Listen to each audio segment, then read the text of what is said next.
Immediately after Los Angeles police officers shot a 39-year-old black man in the back several times, the department claimed its officers believed he was carrying a gun. A close watch of LAPD body camera footage from the July 18 shooting of Jermaine Petit sheds some deeply troubling light on what happened that day. In the footage, Petit is seen walking away from two officers who have their weapons pointed at him. The officers have responded to 911 calls about a combative unhoused man with a gun. Yeah, hi, I'm at 41 Edgehill Drive. I'm sorry, what was the numbers on Edgefield or Edgehill? 41 Edgehill Drive. And I got a guy, a dark-skinned guy with dreadlocks. He has like a flannel shirt on. You said 41 Edgehill? 41. I'm a bit excited. 41 Edgehill, and there is a male, white, black, Hispanic, or Asian? He's black with dreadlocks. He looks like he's a transient. Okay. And I told him to leave, and he pulled out a gun. Is he still there? Looked like a black semi-automatic gun. Yeah, he's in front of the trash cans. I told him to leave, and then he asked me, "You leave? I'll leave. I want you can leave." And then all of a sudden, I saw a pistol in his hand. Okay, is he still there? He might be out there still. LA City 911 operator 438. Hi, I just was called about a guy who's walking around with a gun, and I then saw police officers are looking for him, and I don't think they see him, but he just started walking up Degnan, just north of King, and I just wanted to get that information to them. Deadman? Degnan, Degnan, just north of King, and I just saw him driving in the other direction. North of Martin Luther King, yeah. And he's Martin walking Luther up King, Degnan. right? Not King. Yes. Okay, one right, second. sorry. In Oakland, they say King. Southwest Units ADW suspect there now, 415 Edgehill Drive. Suspect is a transient male, black dreadlocks, green long sleeve shirt, and black pants. Threatened PR with a black semi-automatic handgun. Instant 3676-3393. Stand by for additional. In the footage we are about to review, Petit is seen walking away from two officers who have their weapons pointed at him. At this point, the officers have responded to the 911 calls that you just heard. They were under the assumption that Jermaine was a homeless man that had just threatened another man with a semi-automatic handgun. It turns out that Jermaine was holding a car part and did not possess a handgun at all.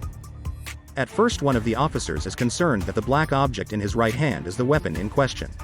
The body-worn camera footage, that we will watch in just a moment, shows that both officers become aware that Petit was not holding a gun before they shot him.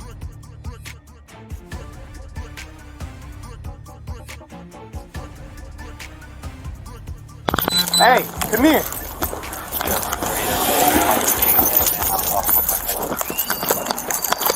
Hey, take your hands out of your pocket, bro.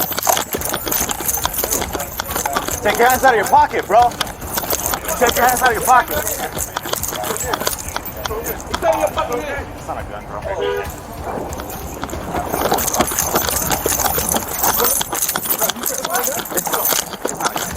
Hey, drop it! 5-7, officer needs help, shots fired, officer needs help. Bronson or no? All units, officer needs help. Gun right here. You got it. Hey, stop reaching for it! Moving. Stop reaching! Stop reaching for it! Stop reaching for it! Get cover, guys! Get cover! Get cover! Don't move! Don't move!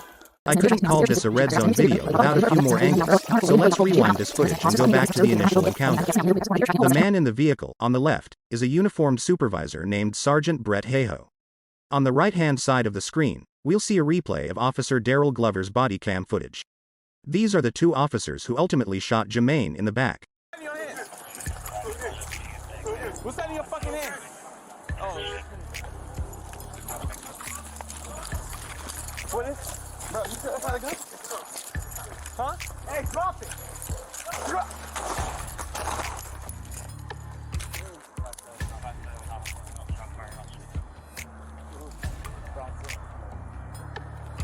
All units, officer needs help. Right here. You got it. Hey, stop moving! Stop reaching for it! Stop reaching for it! Don't move! Don't move! Brett Hayhoe's arm and gun can be seen reflected in the console in the body cam footage.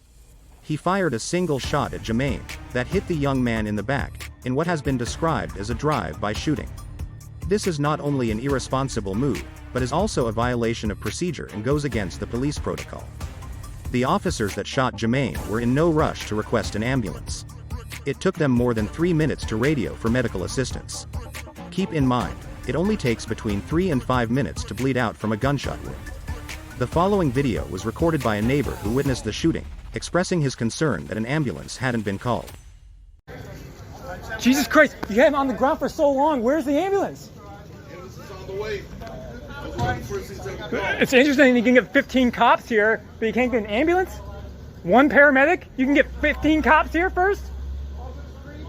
You guys all standing around watching them bleed out. They're saying keep your eyes open. They're not working on him. Thankfully, Jermaine Petit survived this shooting. Sadly, the LAPD charged him with assault with deadly weapon against a police officer and brandishing a replica firearm. He did not have a weapon and he did not assault a police officer, but Internal Affairs felt it was appropriate for Jermaine to be arrested on these charges. I really hope that we're all on the same page here, so let me reiterate one more time. The LAPD charged an unarmed man who didn't touch anyone with assault with a deadly weapon. Sergeant Brett Hayhoe does a lot of private security work for movie stars and high-end clients in Los Angeles. The other officer who shot the unarmed man in the back is Daryl Glover. Officer Glover is the son of Los Angeles Police Protective League Vice President Jerretta Sandoz. She is the union director of the LAPD division that her son is assigned to. In this role, one of her responsibilities is defending police officers who shoot people. Like her son did in this video. Jerretta's job is important in this story because she manages the Internal Affairs Division, and if you recall, it was that very same Internal Affairs Division that made the decision to charge the unarmed man with assault with a deadly weapon against a police officer. Jermaine Petit barely survived his encounter with Sergeant Hayhoe and Officer Glover. Although the LAPD did their best to cover this up with lies and misdirection, plenty of people have heard this story online, thanks to the detective work of Film the Police LA. I wouldn't have been able to make this video without him. Check him out on Twitter. I hope you enjoyed this video. Please consider subscribing to my channel for more content like this. I hope to see you soon.